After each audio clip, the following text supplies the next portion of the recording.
I'm gonna reroute the thermo drive. Electronic mail failure. Stored forever in a virtual library. Computers can't swim. They can now. Data termites. The website. It's alive. Movies And Mainframes. Hey everyone, and welcome to Movies and Mainframes, the podcast that is going to explore and discuss the representation of technology in media. I am your host, Andy, and with me today I have a very special guest, someone I'm excited to talk to. You might know him back in the day from Real Deal or Spill.com. You can currently hear him and see him on Double Toast It. Please welcome Martin Thomas. How's it going today, Martin? It's going well, Andy. Wow, that's a great intro. You did your homework. Yes. Well, I besides being friends that get to see each other a couple of times a year at get-togethers and stuff, I am a fan. Oh, get out of here. No, well, I listened to it. We'll talk a little bit about Double Toasted, but I am a subscriber and listener and have been for quite a while now. So it's it's good stuff. Well, I should admit to you now that I've been a huge fan of yours for decades, and with all the skits you guys have done for Monkey Christmas, you were always, you weren't just my favorite performer, but I was always like, man, that Andy has something. I want to be friends with that guy. Well, thanks, man. So Martin, just for our listeners' sake, I'm assuming if they're listening to me, they already know what Double Toasted is and everything. But if you wouldn't mind, give our listeners the elevator pitch. Who are you? What do you do? So Double Toasted is what would you call it? It's a pop culture commentary site, mostly based around movies.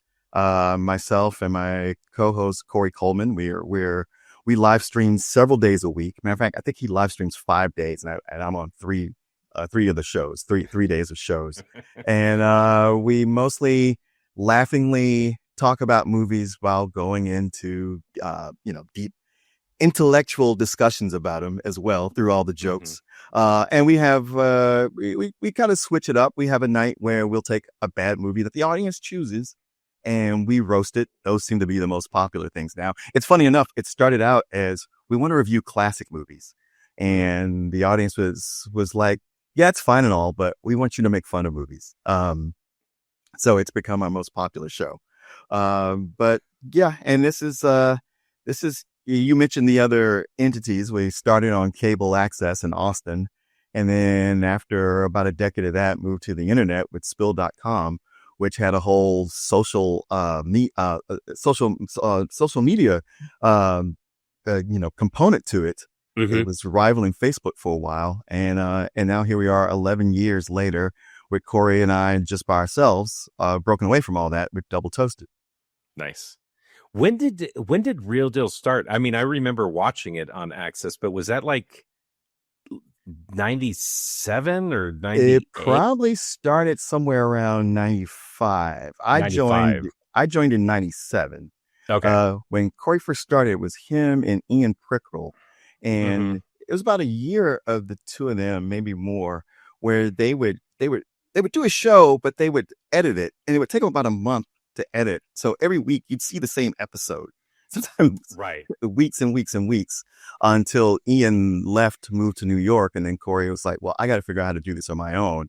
And doing a show and trying to edit it is too much. So he figured out how to do it live.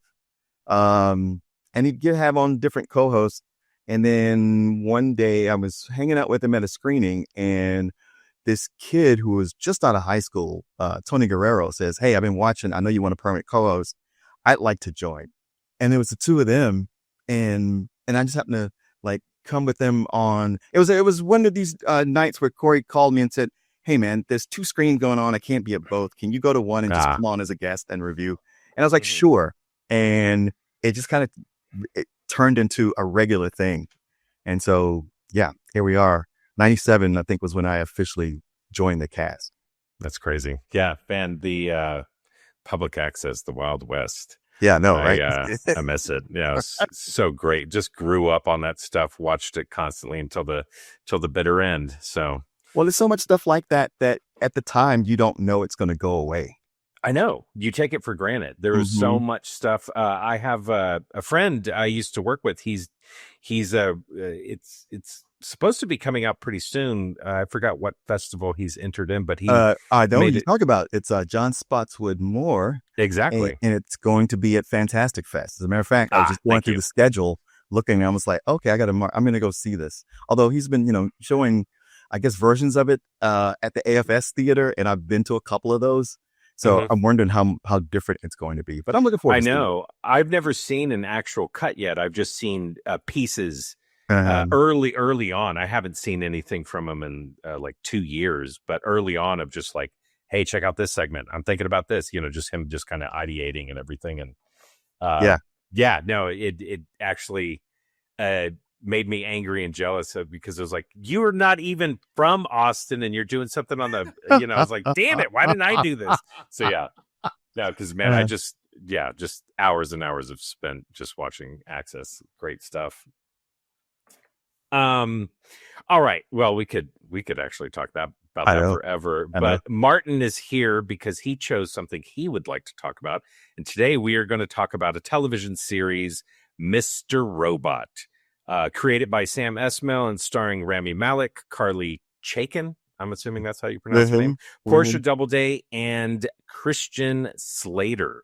Let me read a quick synopsis here and we will jump right into our discussion. It says, Elliot, a brilliant but unstable cybersecurity engineer and vigilante hacker, becomes a key figure in a complex game of global chaos when he and his shadowy allies try to take down the corrupt corporation his company is paid to protect. Dun, dun, dun. Such a simple description for such a complex show. For a show that ends up going off the rails in a great way. I mean, this show couldn't start simpler and just ends batshit. But I loved every minute of it. So Martin, like with most guests, I always present a list of possibilities of things to talk about, different movies, TV shows, and give everybody the option of choose anything, even if it's not on the list. You chose Mr. Robot. So talk to me. Why did you want to talk about Mr. Robot? Well, you know what? It was one of those things where I guess because it's just popped up on Netflix, at least again, I think. But it was one where I remember what a revelation that show was. You know what? One of the things I thought about when you were listing the cast, with the exception of Christian Slater, I don't know if there's any show that had a cast with bigger eyes. Between Rami Malek and Portia Doubleday and even Carly Chaikin. There was just one day I was watching it. I was like, everybody on this show has immense eyes. What? Yeah. Was that part of the casting or is that just a Hollywood thing now? It was watching the show. You know what? One of the things about the show, there's so many things about the show.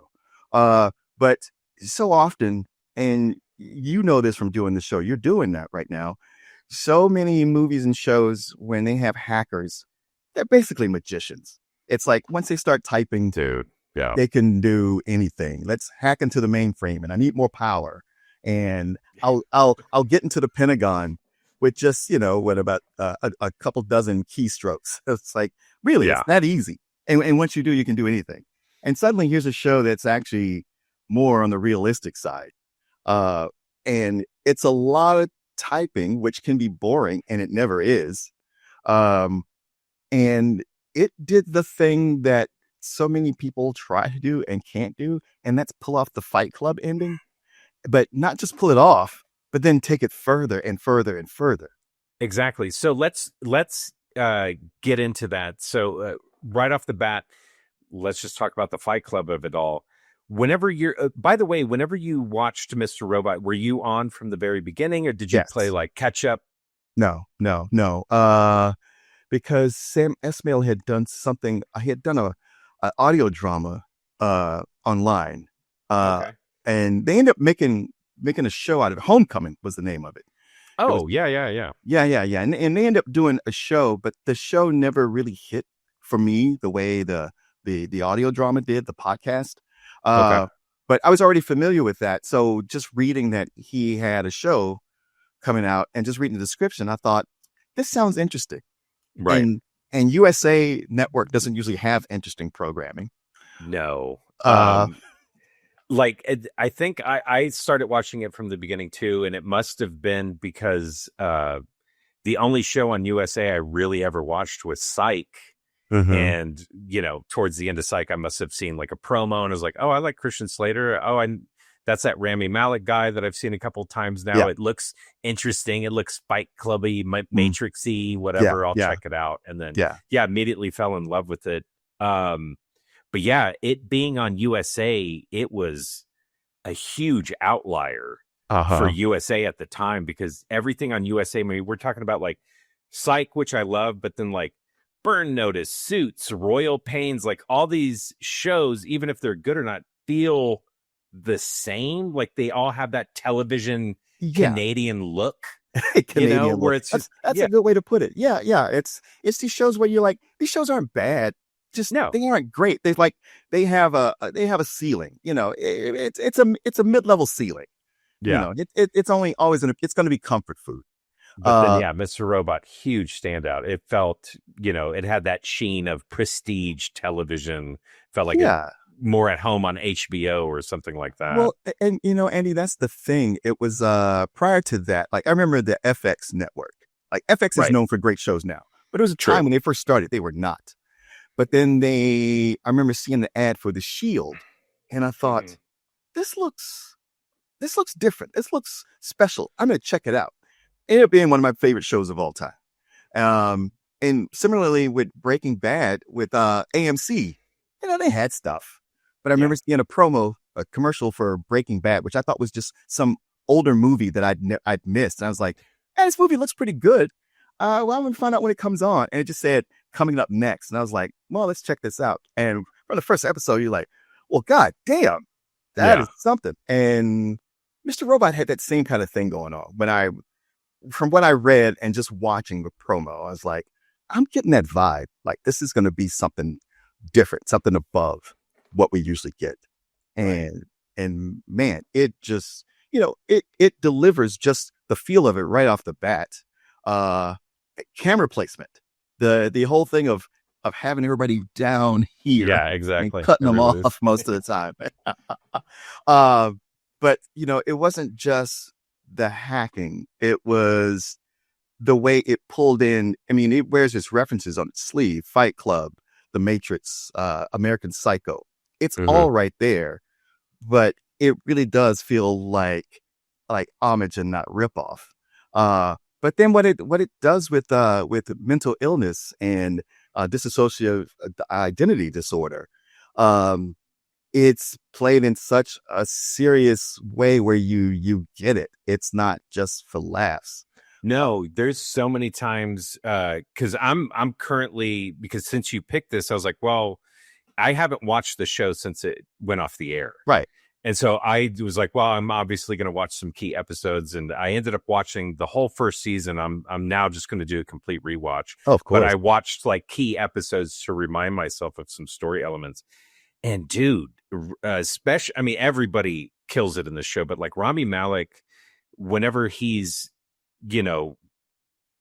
discovering things and everything, his performance so many times is just heartbreaking to watch. Like I'm really connecting with it, where it's like, damn, like I feel myself welling up. And I just watched the series finale again, and my wife was in the room just doing something else. And then she started talking to me immediately after the show was over, and she's like, oh, was that a season finale? It's like, no, that was a series finale, and just started talking to me about normal day stuff. And I was like catching in my throat, and she was like, are you gonna cry? And I was like, no, just give me a moment. Good Lord, I just watched this, like, come on. Yeah. But the Fight Club of it all, because in the first season we have the big reveal that not only is Christian Slater is Rami Malek's father, but he's also dead, and Tyler Durden, where he's a personality inside Rami Malek. Whenever that happens in the show and you're watching it, what was your reaction? Were you like, oh, awesome? Or were you like, what? Like what? How did you feel about it when it happened? I was more of the oh, awesome, but also the like, how did they get me? There's so many movies that try to get you. And you're like, yeah, I saw this coming. I mean, post Fight Club, I guess there was a Beautiful Mind. I was like, all right, I didn't see that one coming. But every other time, you're watching something, you're like, yeah, I wonder if this, and then you can kind of piece together. It's like, yeah, you know what? I've never seen this guy with anybody else. But here, total head spin on that move. And especially, and when they do it right, you stop and then, you drop your coffee cup and you're going back through and you think about the scene where Mr. Robot pushes him off the rail. Right. And it's like, he did that to himself. And you start kind of going through all the places, hoping to find a hole. And it's like, no, it's tight. No, it really is. And having watched the first season again, I'm obviously aware of that plot twist, but yeah, it's tight. There's no part where, they just did it right. They're either interacting with the other one and the other one's off in the corner, just observing. And then whenever they switch, it makes sense. Like it all, they really mapped it out. It's done really well. I will have to admit though, whenever it first happened and they're building up to it, I'm like, oh dude, is Christian Slater going to be all in his head? And then whenever the reveal happened, I wasn't so much blown away as just like, oh, okay, so you are just going to full blown do Fight Club, because not only are they like doing the like erasing the debt and everything in season one with if Fight Club is the analog version where it's service industry workers and janitors and all that kind of stuff gonna take down your debt with corporations, this is the digital version of it. And so whenever it happened, I was like, okay, so you're just going to do full blown Fight Club. But the show up until that point, because that reveal doesn't even happen until episode 9, it had built up so much goodwill and entertainment that I was like, okay, well, you're obviously going to do something with this. And yes, I mean, show moves on from that. It gets even crazier and wilder and just builds on its own lore and nails it. I mean, I was so glad I bring it up because I had a couple of friends who dropped it after that because they're like, well, what's the point? It's just Fight Club. And I was like, well, it's not though. It's different enough. And so there's a lot more going on. It's funny because you look at how wild it gets by the end of the 4th season, by the end, but it's also not a thing where, well, it gets crazy like that because it's like a soap opera with so many different writers, because it's like this all it all is planned. Like it's planned down to the letter. The funny thing about like the whole like hit myself in the head for not catching the Christian Slater part was that I think I was one of the 5 people who was a fan of a show he did previously called My Own Worst Enemy, where he was a guy with a split personality. It was it was what's it, Henry and Edward, like Dr. Jekyll and Mr. Hyde, but he was a spy who was also a husband, and the 2 personalities would switch off, and sometimes he'd be in the middle of an assignment and then he'd switch back to the other guy. It only ran for 1 season, but I was a huge fan of the show. So was it played serious or was it a comedy? It played the whole series. Okay. It was serious. It was on NBC. So this happened again. I was like, it's not like there weren't clues. I was just so wrapped up in everything else that I wasn't catching it. Yeah. The originally, obviously I do some research on this stuff before we have a conversation. I found out that Sam Esmail originally conceived this as a film and was writing it for a film. And then it says, like at some point, like 80% into the script realized like, no, I need to expand this out. But if this was one, I think if this was a film, it would not have the cultural impact that it had. No, because I think it would have just been like, oh, you mean that other Fight Club movie? I think it would have just been kind of relegated to that area. But now that they have 45 episodes to play with, that's why it's, still, why we're talking about it, 6 years of being off the air. Sure. I mean, that's the beauty of television It's why everybody's flocking more to television than movies, because this long form storytelling, you get to tell a deeper, richer story. In a movie, you got 2 to 2.5 hours before people are getting up and walking out. Dude, and they're still trying to cram so much in there where it's just I don't need these C and D plots. I don't need this love interest in this type of movie. Like, just streamline it, man. But Sam Esmail, I didn't even realize this until I'm like watching credits and looking at stuff. He directed all but 7 episodes. Yeah. And the first season he did 3, and then seasons 2 through 4 he took over, did everything. Yeah. That's insane to me. Yeah. The fact that, I mean, because we all know how like television works now, where you're shooting multiple episodes in one day, because of locations or things like that. And it's, and half the time they're like switching out directors where they'll come back into the set. But dude, he's just doing everything, and the show's airing as they're finishing up a season. Like, I just can't imagine that workload. Yeah. I mean, that's one of the things that makes it so brilliant, is that it's one person's vision and his fingerprints are all over it.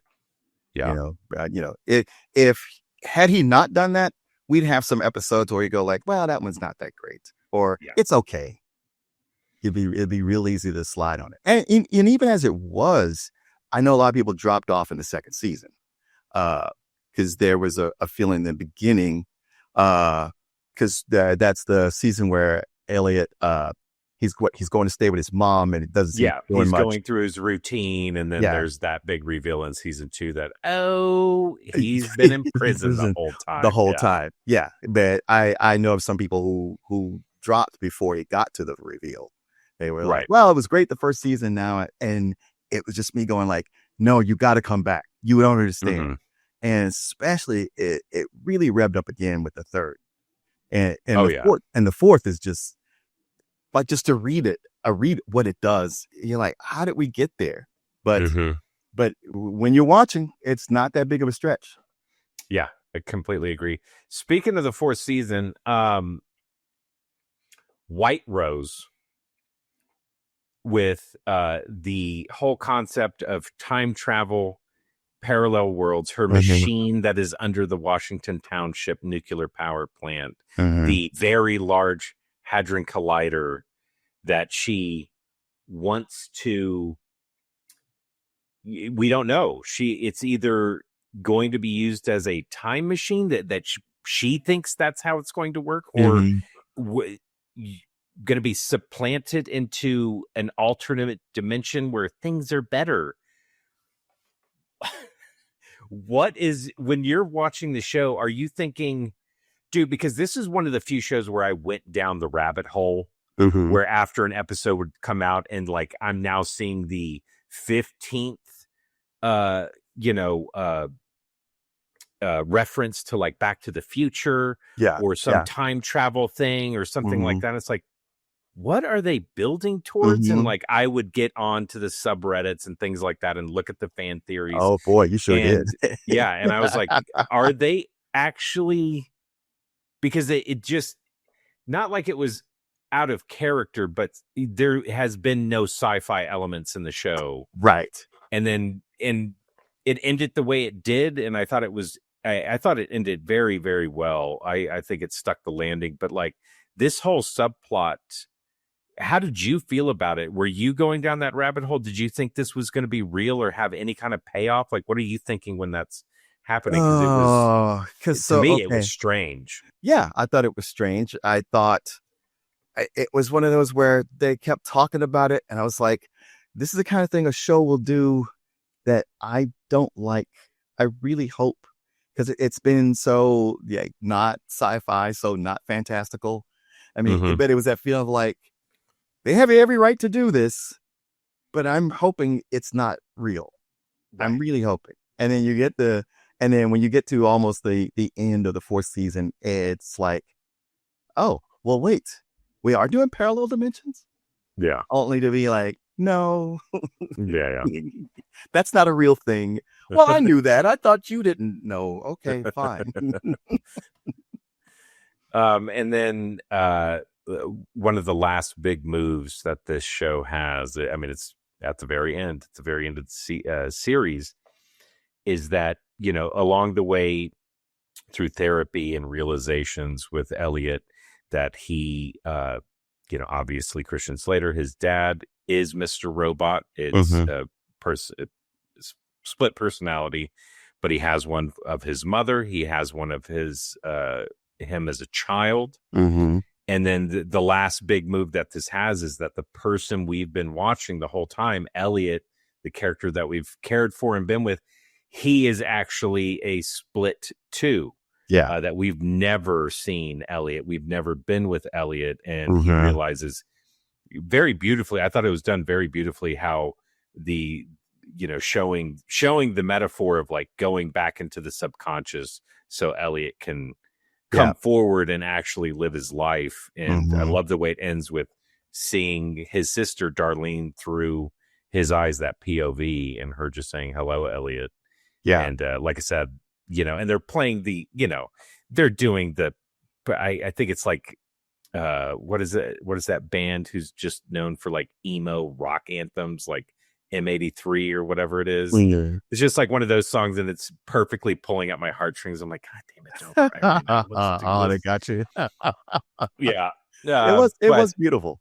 There was the episode in the 4th season, and I had the name of it, or I looked up earlier, but it's one where Vera comes back and kidnaps Elliot and Krista, his therapist. And I remember watching that, thinking, this may be the greatest episode of television I've ever seen. And the acting from that guy was unbelievable. Just the whole thing. Yeah, I agree. I mean, a character that, was in the 1st season as the heavy and kind of disappeared. You weren't even thinking about him anymore. And then to come back and pull that whole thing off. And probably the biggest therapy session in the whole series. And getting Elliot to come to terms with it was his father that molested him. Like, you think all these different things about his dad, and you come to that. It's like, how many reveals do we have left in this show? No, I know. And the speaking of that episode, one thing I do like about the show is that, I mean, a lot of good shows do it where they play with the formula and everything. And that episode, I mean, played out like a stage play. Yeah. It's just the way it's shot. Most of it's always in profile, and it just takes place in one apartment, 2 rooms in the apartment, and it is just talking. It's 2 people just going back and forth, and it's super compelling. And I mean, Rami Malek is amazing, but that, Vera takes the cake in that episode. He's just at the same time hilarious and terrifying. Like, he's just a really good character. But they have other episodes. They of course they do a oneer episode. Oh yeah. I watched that one last night. Because my one regret with picking Mr. Robot was that, oh man, I don't have time to watch this whole series before we do this podcast. But I did watch that one just last night, and I was tickled. I was like, oh wow, it's Rami Youssef and Rami Malek. Yeah, exactly. Together in the scene. And then they did an episode with no dialogue, except for it's bookended. The opening line is, "It's cool, dude. We don't have to talk." Yeah. And nobody talks for the rest of the episode. And at the end is Vera showing up and saying, "We need to talk." And so I was like, clever, ha ha ha. But that episode also nail biting, suspenseful, super great. Not a single word of dialogue. So I love that it plays with the formula, does a really good job with it.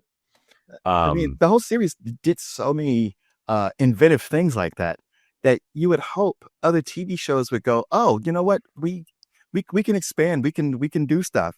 And it's like they all went, oh, that's cool. Anyway, back to what we were doing. Exactly. Yeah. Hey, there's this thing called lighting that we can play with. Like, everything doesn't have to be that blanket generic 3-point lighting. Like, hey, what about if we just, like, half of his face was in shadow? I don't know. I'm just thinking, like, I mean, just take some chances, take some swings. There is one of the things, obviously, you watch a show like this, you already touched on it with the, the hacking is done very real. There's no beeps and boops. They don't have like Right. blue LEDs turning to red LEDs because the hack is initiated, like dumb shit like that they always do. It's just people running scripts and codes and everything like that. And obviously I don't know enough about the computers to be like, oh, that's realistic. But as a casual viewer, it feels real. And I recognize some of the platforms that they're in and the GUIs. But so I look up, this show had an insane crew for technical advising. They just had, let me see, I wrote a couple of down. So they had the security analyst and forensics manager for Toyota Motor Sales. Obviously, that's a huge responsibility. They had the former FBI cybercrimes task force agent, founder of DEF CON and Black Hat computer security conferences, like just dudes who have been in the industry for like 30 plus years. Yeah. And that's just like a few that I wrote down. There was like this huge long list of people who just worked for this company and this company and this company for decades. And it was just like, damn, they must pay well. I mean, plus the glory of being able to say like, hey, I was consultant on Mr. Robot. Mr. Exactly. Robot. We love that show. And you're speaking about the mental health aspect of the show. Same thing. They had Rami Malek went and spoke with the psychiatrist that like had, plenty of meetings to just, go over character stuff and everything like that. Yeah. And ended up hiring that person to just be on the show, be on set, talk things through and work through scripts. And besides the show being praised for its technical accuracy, it's gotten a lot of praise for its accuracy on depicting mental health issues. So that's, well, and super cool. You can do things that are legit and still entertaining. You don't have to go to these crazy links to make, entertainment. Right. I mean, so often you'll watch something, like say, especially if it's something involving a murderer, and you're like, well, why did he do that? It's like, well, it's because he's crazy. It's like, no, could you be more specific, please? And just being quote unquote crazy doesn't make you murder. We really need to like back this up with something. In here, they get so specific, and it's it's extreme, but it all plays out. It's like the math works out on everything that's done. One of the things, so this show ended in December of 2019, like right before the pandemic hit. And I can't help but think that this show would be completely different completely different in the technical aspects. Yeah. If this came out during COVID or post-COVID or something like that. I mean, I feel like they would have to explore different themes with corporations and like real estate. And then, we have a lot more remote workers now and just the certain concepts. Cause like, once COVID hit, like even my mom knew what a VPN was at that point. You know what I mean? So it's like, these aren't like secret words anymore. It feels like, I don't know if the show would feel empty. Like I would just be super curious to see what themes they go with, because I mean, during all that time and still sadly happening today, but like they could interweave like 5G microchip, vaccine storylines and craziness with the mentally ill and all that kind of stuff. Like, I feel like it'd be even more fever dream. Yeah. You make me feel sad that it ended when it did, just because a couple more years it could have turned into a different show, or at least had so much more to work with. Yeah, for sure. And, it's funny because looking at it, one of the things I thought is, it's very populated, and that is like, it's in New York, and when they're on the street, it looks like New York because you see a lot of people walking around in it. Mm-hmm. And there's so many things I've seen, even prior to COVID, when they're supposed to be in a city, especially even New York, like at night, and you're like, there's nobody out here. This could be Ames, Iowa, for what it's worth. But they really use New York as a backdrop and almost a character. in Yeah. it. But yeah, man. If it had stretched out into COVID, that would have been interesting. You know what? Another thing is like, yeah, you talk about like everybody, like you say, even your mom knows what a VPN is. Everybody has been forced to be more tech savvy. Oh, yeah. And yet you still watch these shows, and you're not like you're watching going, Psh, that's not how that works. And yes, it's like, yeah, Mhm. no, they not only knew what they were talking about, they were way ahead of their time. Oh, yeah. No, and yeah, that's the other thing. I mean, the show's only 6 years old at this point from the last episode airing. But man, rewatching some of these episodes and some of these monologues that people are doing, like at the time, I'm like, oh yeah, I know where that I can see that viewpoint or whatever. And now, like, I'm just straight up ready to join F Society. Like, of course, now, like 6 years ago, it's like, oh yeah, man, I can see where you could get to that point. That's crazy. Mhm. Cool. Now it's just straight up, yeah, like, Yeah. cool, man. Where's the next meeting? Where, Right. you know, Right. do I need to bring my own laptop? What's going on? Yeah. Let's burn it to the ground. Yeah. 6 years ago, it was like, oh, how bad are things really? How bad can they get? It now, Yeah. it's like, I'm afraid to ask that question. Exactly. Because we're way past where I thought we would be, Yeah, for or real. where we could be. Okay, Anyway. so if you let's say you are part of F Society, what, Martin, are you picking to go after first? What are you going to take down? Oh, oof, ooh. Oh, I I'm was putting you on the spot. I was thinking about it too. I think, like, obviously, if I never got caught, I would just keep going because I'm, you know, it can't stop me. But I think I would just go after medical debt first. Yeah. You know, yeah, if that's like lumped somewhere, I don't even know how this crap works, but if that's somehow lumped somewhere different, for sure, I would just be like, yeah, medical debt. Like, nobody should have to be destitute because you got cancer. It already sucks enough, you know. So yeah, that sounds like the first thing to go after. What have I been dealing with? You know, I have lately had a lot of appliances and electronics just kind of stop working. And I don't think that's right. I got a Samsung refrigerator that stopped making ice, and calling them about it, they're like, well, do this. Yeah, I've done all that. Okay. Well, for $120, somebody will come out and look at it. Okay. And they'll fix it. Well, then it'll be $120 an hour to fix it, plus whatever parts. It's like, this is your machine. It should just work. Planned obsolescence. So so right now I'm a little annoyed with that. I might be the target.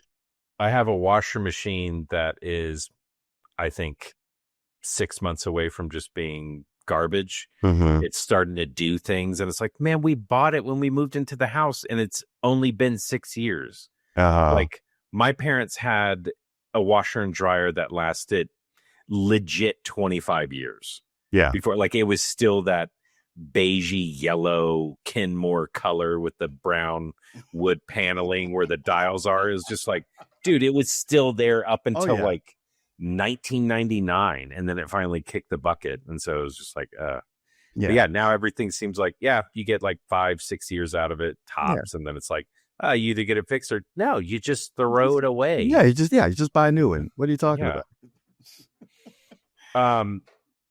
F Society, because I don't know anything about programming. I'm just not that kind of tech person.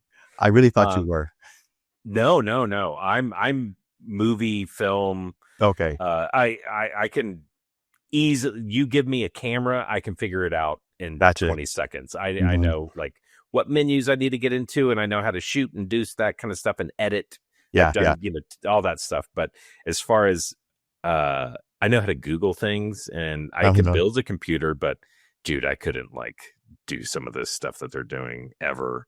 But so in F Society, obviously I thought it was just the cute, clever F Society, you know, society. Yeah. But I didn't know until my research that there's a thing in Python called F strings, and F strings are a way of putting inserting clean and readable variables into something. So it's a way of very quickly, cleanly, and efficiently changing something in your code. And I was like, oh, it Okay. works on both levels. I love how their mascot is a mix of the Guy Fawkes and the Monopoly Man. Mm-hmm. Okay, so to me, it was the Monopoly Man and the Pringles dude. But yes, it's yeah, I love that mask because it's just, I mean, at least Guy Fawkes has like those edges to it where it's like, oh, you know, in the right lighting, it looks sinister. Yeah. I mean, I guess that thing is going for full blown creep. But Oh yeah, because they do a lot with the underlighting to make it look creepy. All right, well, we could sit here and talk about Mr. Robot for a long time. I know we scratched the surface on episodes and everything, but obviously watch this show, rewatch this show. It is such a fun watch. And Martin, man, thanks for coming on the podcast and talking to me today. It was a lot of fun. No, Andy, it's great. It's been worth the year it's taken us to do this. Oh, I know. Yeah, it's taken way too long. Next time, it won't take as long if you come back. It's fine. If I'll come back. Well, thanks again. And thanks for listening. Remember, I always want to hear from you. You can head over to thwack.com, look for Movies and Mainframes, leave me a comment, and you can always reach me at moviesandmainframes@solarwinds.com. Well, that's going to do it for another episode. We are going to log off. And until the next time, we will catch you later. Bye, everyone. Bye, everybody. Movies And Mainframes.